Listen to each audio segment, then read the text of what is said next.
Good morning. Two hands to review here. Both hands I am out of position and make a C bet. So hand number one, 6-7 of diamonds. This is a 10 NL game. I open raise from under the gun, and I get called by early position player. I have 114 hands. This player is loose, 42-24. In that early position, he cold calls.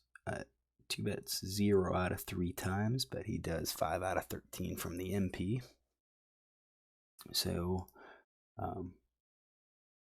when we bet, we have to consider what is he going to be calling with, and he has a very high VPIP to preflop raise ratio. His 3 bets though are pretty low, so I do think he's going to raise a lot when he's first act, but based on his cold call, he's probably more apt to just call preflop raises than to 3-bet. So his 3-betting range could be pretty tight. So we're going to set up something maybe like early position players going to be tighter than middle position. We're going to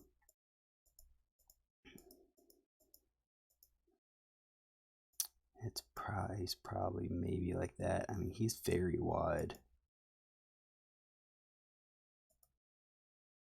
Maybe down to A7. I don't know if he has all of the suited kings. I'm going to err on the side of caution, give him a little bit tighter range. Our hand's not doing that great. Our hand wasn't necessarily betting for value here. It's betting as more of a balance to kind of protect our big hands. So when we have the middle card flopping, we have a chance at hitting it. So we're out of position. He calls. He could be worse. He could have 3-bet us. And I'm going to say he 3-bets with something like that. But I think he's probably has a sizable range. So we see a flop. I flop the diamonds, and I think there's a lot of good things here. So we can see the ace of diamonds is on the board, so we know he doesn't have suited aces, or at least diamonds of the suited aces. We know he would have raised ace king. We know the queen of diamonds is out there, so we can exclude king queen and queen jack and queen 10 of diamonds. Could have jack 10 of diamonds. I mean, that's a possibility. Could have possibly king jack of diamonds or king 10 of diamonds. So I mean, he could have some diamonds, and that's kind of what we see is out of his entire range, he's got a flush maybe a little over 3% of the time. I think this board does tend to hit us, and I think that there are a lot of cards that are going to continue. So I think the lone diamonds, when he has just the king of diamonds, queen off, he's going to be calling king of diamonds, jack of diamonds. I think he's going to call at least one, so we should be betting. I probably think we should probably be betting more because his fold to C bet when in position is only 25%. So I do, instead of betting half pot and encouraging a wider range to call, I think he's already going to have a pretty wide range when we bet. I think nut flush draw, second nut flush draw, third nut flush draw, he's probably calling. We'll say call with a gut shot.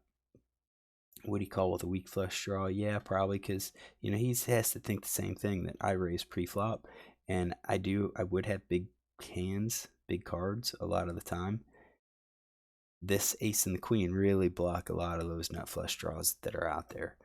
I'd have to have king jack of diamonds in my pre-flop raising range to have that nut diamonds right now. So I think he's calling a lot. I do think we should probably c-bet at least 2/3, and we'll get called. So I bet half. He calls. I think this is the range I'm going to give him. Weak pair may be a little bit generous, but I think he continues 86% of the time.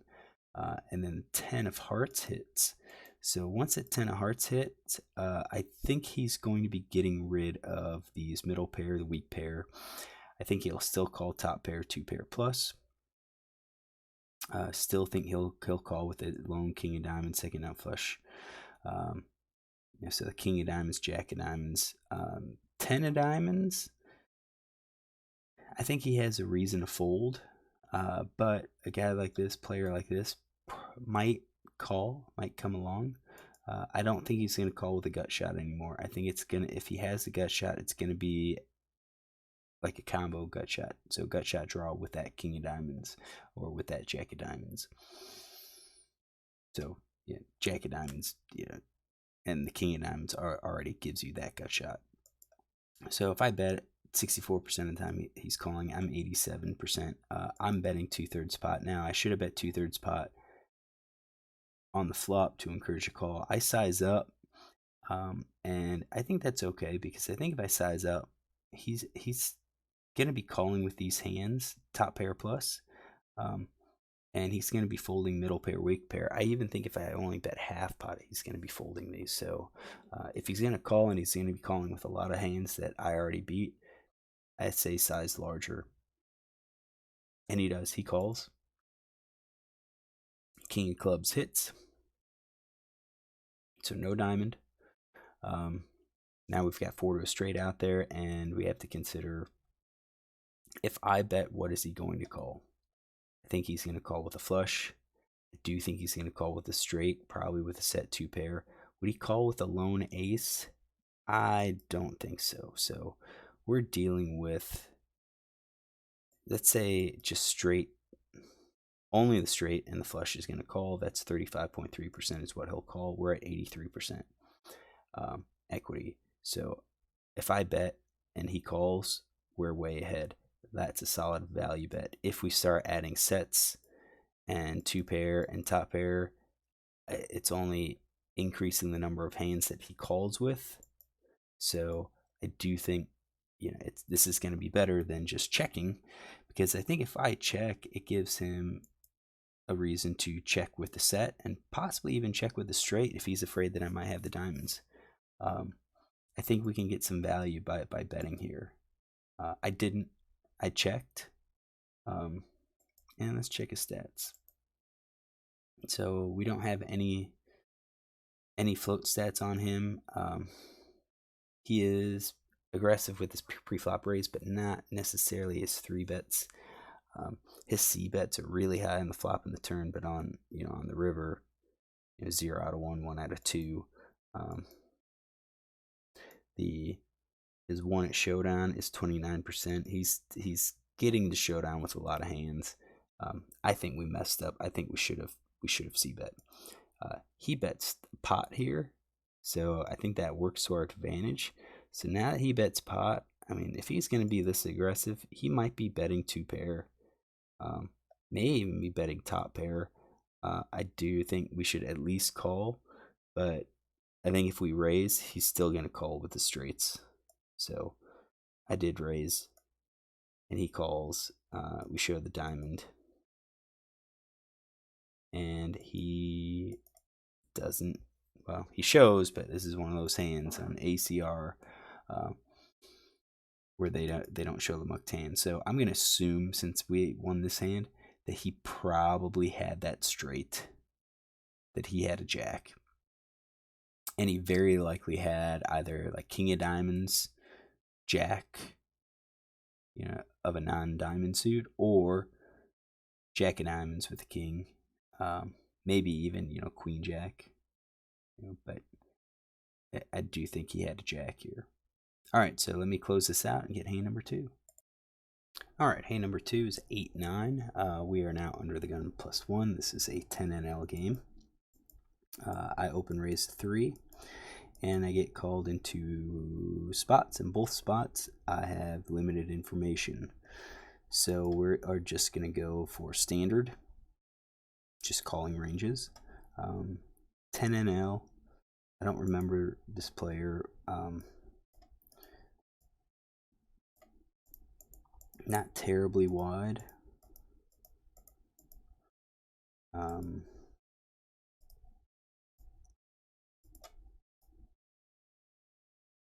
$11, and I think players tend to call these suited aces a little bit more. So 13.9%, 9-8 again isn't really raising for a lot of value. I think it's more raising as protection so that we can hit middle. It's believable that we can hit middle cards. All right, so I think that's that caller. Small blind calls. He's going to be out of position. We do have a few more hands on him. His call, 2 bets, 50%, 2 out of 4 from the small blind. We don't have any stat for him to raise, so he's probably playing a lot of hands. So we're going to say probably suited aces, suited kings, possibly suited queens. We're going to give him these suited connectors, 1 and 2 gappers. We're going to take out, I think, these offsuit 1 gappers. We're going to give him suited aces, give him all the broadways. We will take out kings plus ace king because I expect him to 3-bet. I'm going to leave queens in there. He really hasn't 3-bet at all in 4 hands, so he may be strictly aces, kings, and ace kings. So that's 40%, and you're going to see that versus both players individually, I'm not going to be in the lead. I've got unpaired middle cards. So let's see what the flop comes, or flop brings. Flop brings queen high. And now we can think about, okay, what should we do? I think we've got a backdoor flush draw and a backdoor straight. This queen hits our range. Easily have top pair with ace queen and king queen. I think we have decent hands to barrel on too. So if we bet and get called, I think we could barrel with an ace. I think we can barrel with a 6, with a 8, with a 9, with a 10, with a club. So ace, 6, 8, 9, 10, and club. 8, 9, 10. So I got 5 cards. So 5 times 3 is 15. Plus the clubs, which we have 3 of them accounted for. So there's 10, over 20 cards that we can barrel on. So almost 50% of the deck we can easily barrel on. I don't think we can barrel on a 2 or a 3, or even a 4, maybe a 4, because it keeps our gut shot there. But I don't think the 4 really improves our equity. It's not going to really change any of the equities. So if they called once, they'll probably call again on a 2, 3, or 4. King is a possibility as well. So they could have called with a queen jack or queen 10. Could have called with 7, ace 7, ace 5. And then a king comes, and you may be able to get him to fold. So we're talking about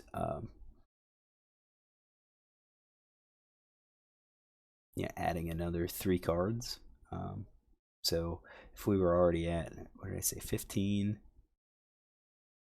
plus 10, 25 plus 3 more for the kings, 28 out of 47 cards that are unknown. We're over 50%. I think this is a solid 2-betting range now, or double barrel range. If we bet, what do I think they're going to call with?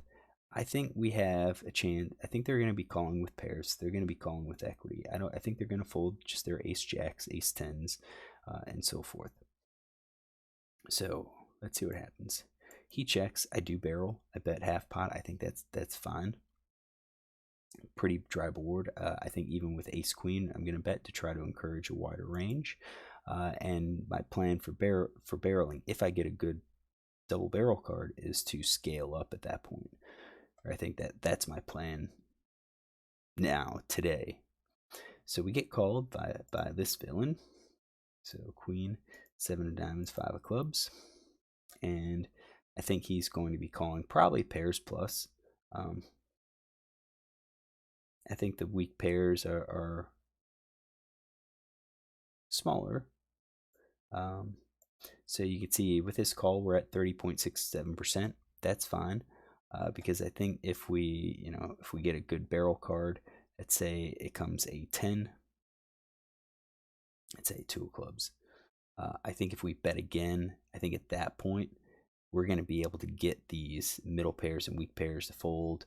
If he continues, if he gets stubborn with 8s, 9s, 10s, and jacks, he's still folding 36% of the time. Decent equity, and we ourselves have equity, so 25% we could still catch. So I think the combination of those two would make barreling profitable. He's going to be folding. If an ace or a king falls, I think that increases what kind of hands are going to be folding. So now I think those 8s, 9s, 10s, jacks are going to fold.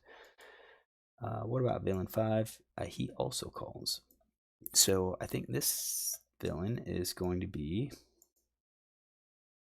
probably also any pair. I'm going to say I don't think anyone's going to raise at this point. So we've got open-ended straight draw. We have gut shots probably. We do have him folding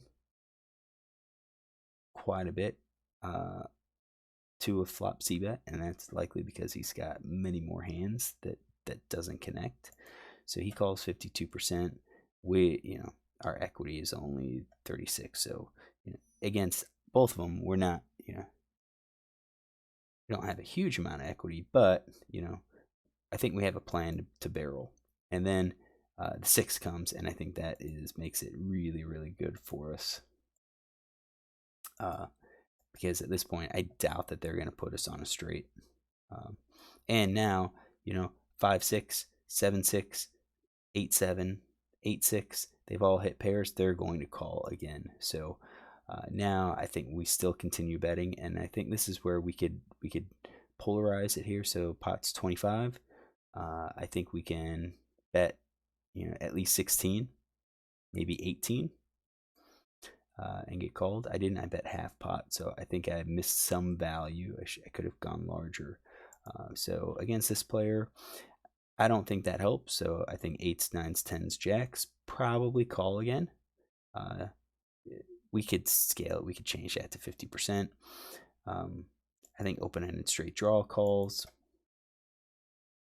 Gut shots. We have the 9. I don't think the 3 is going to call. But these open-ended straight draws are probably going to call again. So when he calls, we're at 94%, and I think he's going to be calling even at the larger size. I think the larger size, though, might get the pocket pair below top pair to fold. So it changes from calling 66.7% to 81.8%. I think I'm okay with sacrificing some of that for the larger bet size. Although, I mean, that's eight big blinds. That's going to make the river that much better. So if you think about it, if a 4 comes, he's probably going to pay off again.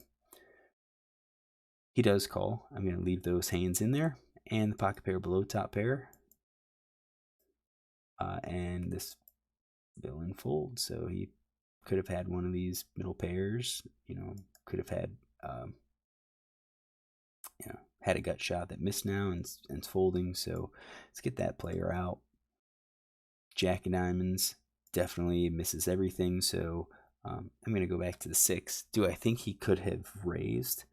Yeah, I don't think the straight's going to raise, but I think you sets and 2 pairs could raise here. I think most players would have raised sets or 2 pairs. Because there's a possible straight on the board, although there's no flush, and I think more players are concerned about that flush draw than possible straights. All right, so Jack of diamonds comes out. Now, question is, are we going to get some value? If I bet, are we going to get some value from him? Yes or no? If we are going to get some value, how much could I bet? I think at this point, if he's been calling with the queens, he's still going to call. I think it looks the best if I just shove 58.5% 1. It looks like I'm trying to get him to fold all of his hands. So I think if I just shove all in here, he's going to call with 2 pair sets. Definitely going to call with the straights. I think he'll call with his top pair hands, and possibly even one of these weak pairs, 8s, 9s, and 10s. We don't know, how likely he is to call, how frequently he would get the showdown. That's 69.3% of the hands, and we're 97% equity. If we check, he will probably bet straight sets and 2 pair. He would probably check behind the top pair with some showdown, maybe bet ace queen, but I think he could bet because Jack got there. I don't think he's going to be betting with his weak pairs at all. So, if we check, he's probably betting 69.3%. And I don't think he's going to call if I raise at that point. So I think the best chance if I'm going to double up is just to shove all in on this river. I bet half pot and he raises me, which is kind of interesting because I think when he raises me, that narrows his range. I think straight sets and 2 pairs probably. I don't think he's going to give a top pair. And the 2 pair I think would probably be queen jack. I don't think 7-6 or 6-5 is going to be there. They could, but I think we are currently ahead. That we're going to have to call. And I'm going to emphasize again, I call 25. That leaves me with 8 big blinds. Should have just called. I shoved. He calls. He's going to call with any of those hands that he initially bet with. We see showdown, and he shows the queen, so it's part of that set range. Kind of interesting. He didn't raise. He didn't 3-bet. I think a lot of players do 3-bet, but given the board, given my position, the chances that I have an 8-9 is pretty low. The chances that I have, ace 8 and drawing is pretty low. So I think if I shove 58, he was gonna call all in anyways.